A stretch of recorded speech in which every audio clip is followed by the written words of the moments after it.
Hey everyone, welcome to another episode of Rick Reads Comics. It's been a while. We're still going through House of X and Powers of X in this collection here. It collects numbers 1 through 6 of both of them. And we are on chapter 4, I believe. So last time we were here, we did The Uncanny Life of Marva X, and that is House of X number 2. So now we're going to be in Powers of X number 2. And let's jump to it and we can get started. So there's the cover. You also see it on the thumbnail in full color, but this is just what it looks like now in the collection. Make sure you can see that all the way. Okay. So it says, "We are together now, you and I," chapter 4. Powers of X, number 2. So it says X, the X-Men, year 10 up here. Krakoa. Okay, so what am I looking at here? Here's Cyclops. This is a nightmare. A waking one, and the beginning of the end, unless I'm mistaken. These are plans for a mother mold, a master mold that makes other master molds, in orbit around the sun. Plans? Referring to something that's scheduled to be built, or for something that already exists? As far as we can tell, construction has been completed. It's just been in a dormant phase, waiting for the right catalyst. Let me guess. A mutant whose reach exceeded his grasp. They call themselves Orcus, a collection of human scientists who are normally ideologically opposed to one another, but in mutantdom see a threat so great that they have bound together in order to stop us. So that's Magneto. That's Professor X, I believe, and there's Cyclops. They're all talking together. According to the information Mystique stole, we've discovered it's mostly X-Shield and AIM agents, with some remnant sword and hammer operators sprinkled in. And if you're wondering about their level of conviction, they've also held their noses long enough to Operation Paperclip and a few ex-Hydra as well.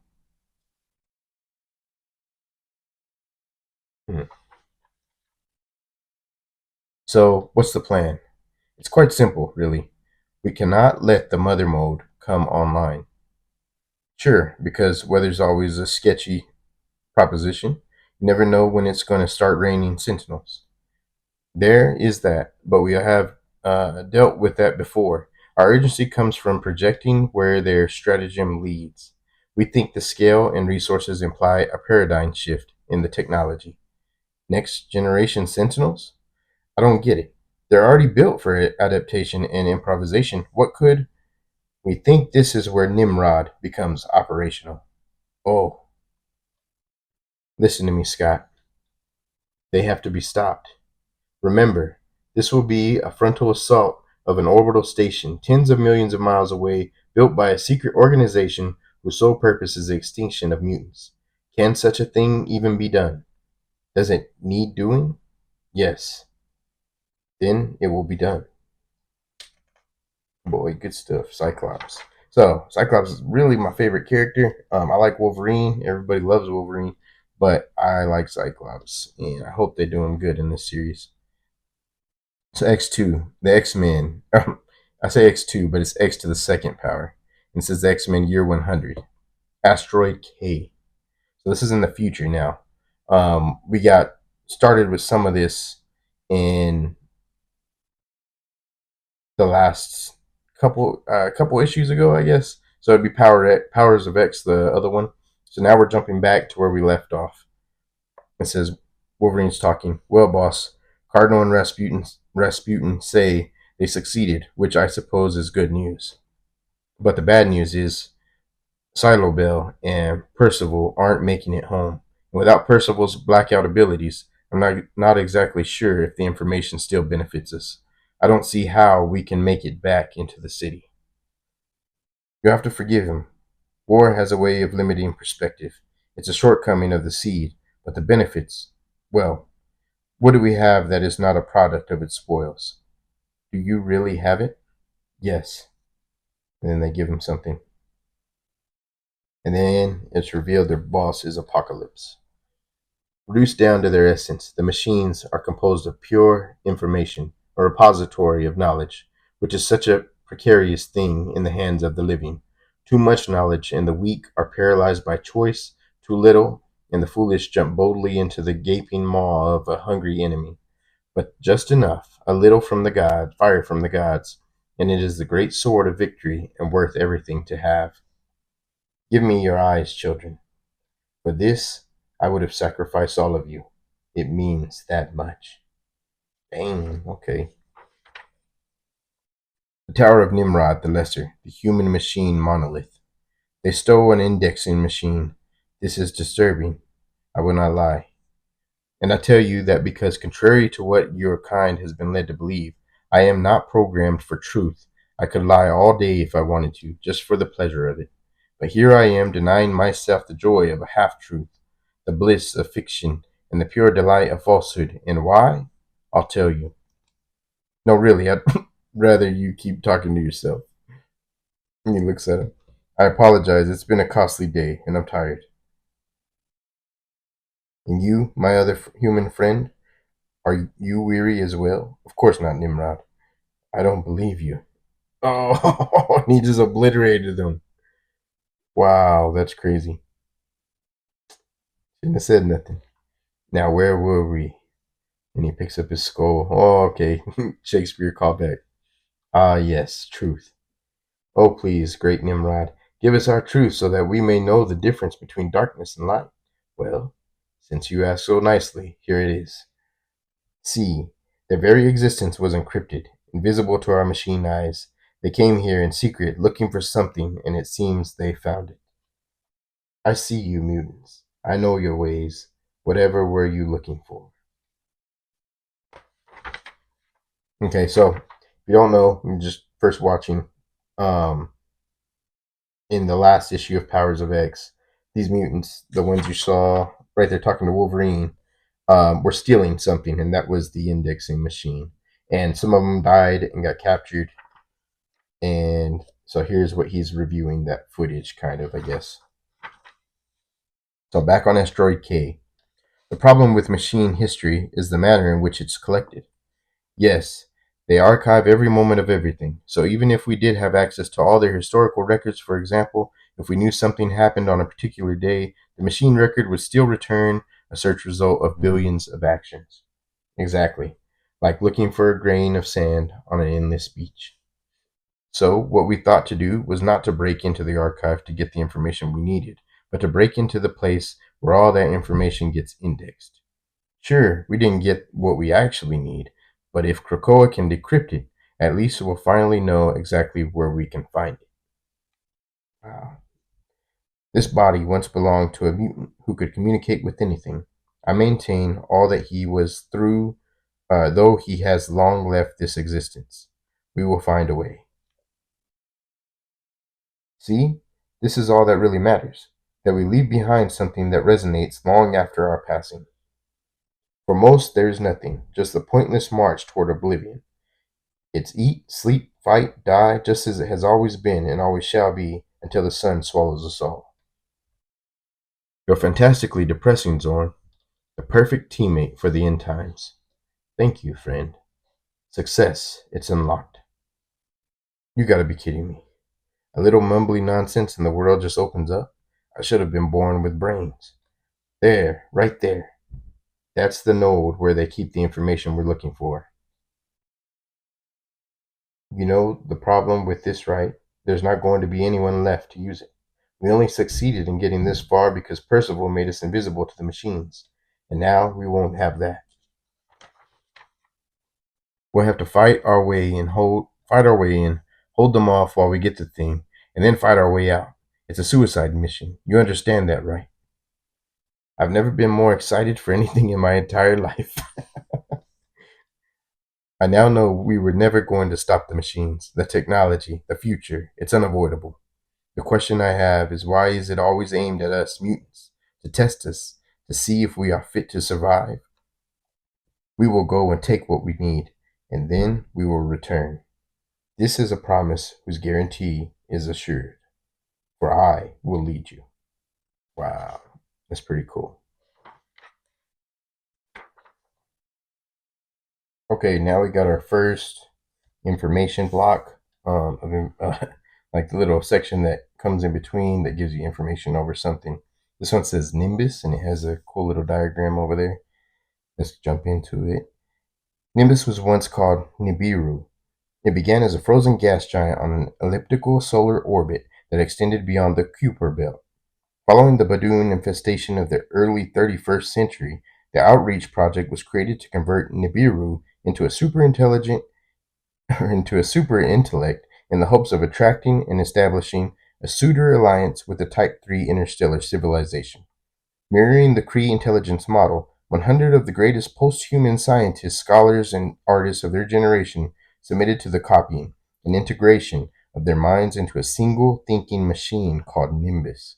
Housed in a Nimrod shell, Nimbus' journey from Earth to Nibiru took approximately 4 years. Wow, that's pretty crazy. Okay, let's keep going. When it crashed into Nibiru, Nimbus tore through the upper atmosphere and mantle of the ice giant and used the force of the impact to inject its self-replicating machines into the core of the planet.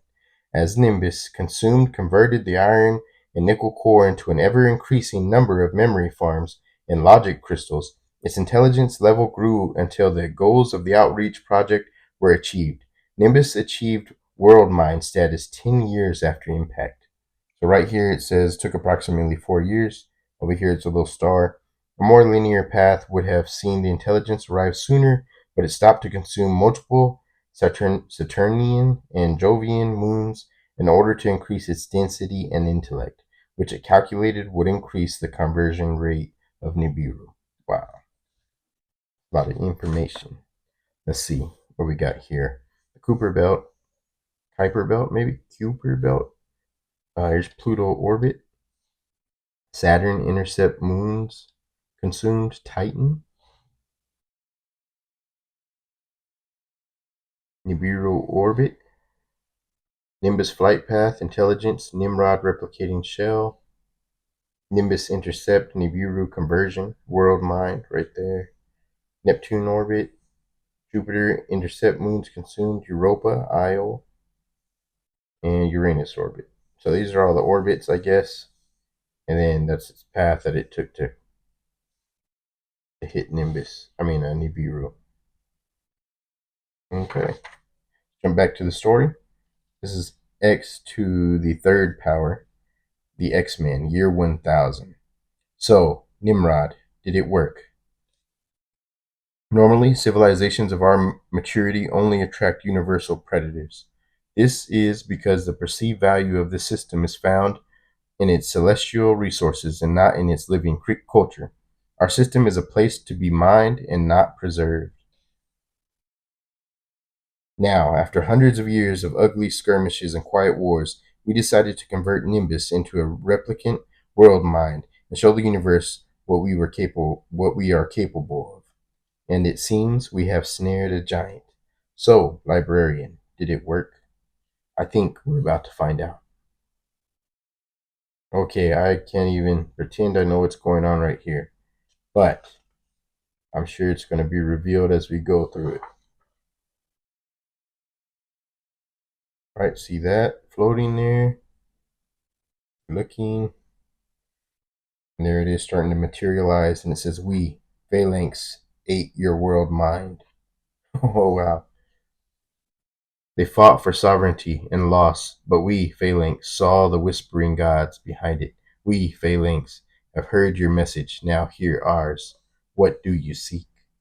Ascension. Okay, so there's a big world mind, I guess, or now it's Phalanx. Okay, here we go. We got another information block. Types of societies, planetary. Galactic scale of interstellar societies based on measurement of species intelligence. A species intelligence of one is representative of the thinking power of a single mature being possessing average intellectual abilities. Here's an asterisk. While there are wild fluctuations between species at the machine state, take for example the disparity between the intellectual prowess of base Cree and Skrull. Once the SI reach the intelligence level, most variations even out. SI1, machine. A single machine mind that is a direct copy of an existing sentient mind or represents the equivalent thinking power of a single sentient mind of a species. SI-10, Hive, a collective of individual machines with the unified thinking power of up to 10 machines. While there are hives composed of more than 10 machines, regardless of which species they are based on, ones with more than 10 machines working as a collective begin to fracture and deteriorate as the repressed individuality of each machine overwhelms the hive. Note, unlike intelligences, hives are mature individual intellects working together that were not created to naturally reach an SI beyond the machine state. So SI 100 to 10,000, intelligence. An intelligence is a thinking machine created to be an amalgam of at least 100 machines acting in harmony towards a collective goal. Note, the Supremor, the Cree Supreme Intelligence, is an amalgam of direct copies of Cree philosophers and thinkers that were merged into a single intellect. While basing an intelligence on pre-existing beings is a common occurrence at this level of society, it becomes less common the further up the galactic scale. Okay, types of societies. Galactic. So that was planetary. This is galactic. SI 10,000. Technarch. Or Technarch? Technarch, I think. An artificial collective intelligence manufactured by a phalanx that was created to classify, order, and assimilate other existing societies. This removal, repurposing of societies is a technarch's sole purpose. A technarch exists as a singular node, often taking the shape of a world, but can be any series of planetary objects or formations called a kivich. Each kivich is controlled by an alpha intelligence called a magus. Each technarch believes it is the only technarch in existence. Technarch are invisible to other technarch. So this is what that thing, the phalanx, is. I guess technically it's a technarch. So then you got SI 100,000, world mind. A world mind is a celestial object, commonly a planet, that has been wholly converted into a singular intellect. These intellects possess a godlike intelligence and act on a timeline of millennia. On the Kardashev scale, a world mind represents a Type 2 civilization. And then you got SI 1 million, so phalanx. Okay, so I was probably wrong about that. Okay, technarchs are manufactured by a phalanx. There you go. So, Phalanx is an interstellar society that operates on a galactic scale. It represents an intellect that has total control of a whole galaxy. At this level of society, an intellect exists only to expand its own intelligence by consuming lesser societies, and to control the energy needs that expansion demands. If a phalanx encounters a society that is worth consuming by adding to its intelligence needs, then ascension occurs. If a phalanx encounters a society that is not worth adding to its collective, then it will seed that society with a techno-organic virus. This virus will eventually produce a Babel spire that will summon a technarch to repurpose that societal waste from the universe. Technarchs do not know that they were manufactured to serve the phalanx cause. On the Kardashev scale, a phalanx represents a Type 3 civilization. Wow. Okay, that's a lot of information. But I'm sure it will come into play somewhere. And then you have this little diagram at the end where it goes a machine, then you got a few machines working together for a hive, then you got the intelligence. Then the next level, you got the technarch, which is created by the phalanx. You got a world mind, and then the phalanx, which encompasses it all. All right. You must see by now there is no you and I. There is only us. We are together, or we are nothing. By Professor X. I am immortal, and I have no end. By Apocalypse. Okay, back again to the year 100 in the X-Men. The Temple of Concordance, the Church of Ascendancy. All humans are slaves. It's only when we embrace our fallen nature and accept their dominance that one can truly understand the message of our masters. Hear their words. You must reject your humanity, every last shred of it. Most of all, you must reject the human heretics who still believe that mankind can improve on our flawed design. These genetic manipulators and free thinkers would have you believe that fate lies in your own hands and not the great machines of change, but they are wrong. Watch, and I will show you change. Watch and I will show you true evolution. Alright, now they're attacking this baby and trying to convert him, I think. Yes, my true path is pain, but truth is not the worst of it. So they shoot him with that. It says, no, what follows is the living with it, enduring the dichotomy. Knowing there is something perfect trapped in your flawed human shell, reminding you of both what you were and what you will never fully be. This is what real worship has taught us. Better to serve in heaven than rule in human hell. And there's an explosion. And it's the X-Men. Zorn looks awesome. It looks real cool. You would think with my nihilist bent, I would have some small affinity for human apocrypha. But look at me on a suicide mission facing sweet oblivion and sure of only one thing. I had hoped for more from humanity, a little more pride, a little more grace. Yet here they are in all their glory. So these are crazy, weird humans, and they've given in to the machines. And now these guys are coming to get what they need. Oh, and that's the end. That looked real cool. I was ready. All right, well, that's it. That is Powers of X issue number 2. Moving by pretty quick. And then, so that was chapter 4. We're jumping right into chapter 5 next time, and it's Powers of X again. So it was going back and forth, but now it's just keep going with Powers of X. That was kind of cool. We're going to stick with one story and see what happens for the next chapter 5. But awesome. I had a lot in there. It's been a little bit, so I'm kind of excited to get back going with it. We just finished that. We are together now, you and I, chapter 4. Thanks for joining me. I'll see you again next time. I'll try not to wait so long to do another video, though. But thanks. All right. Later.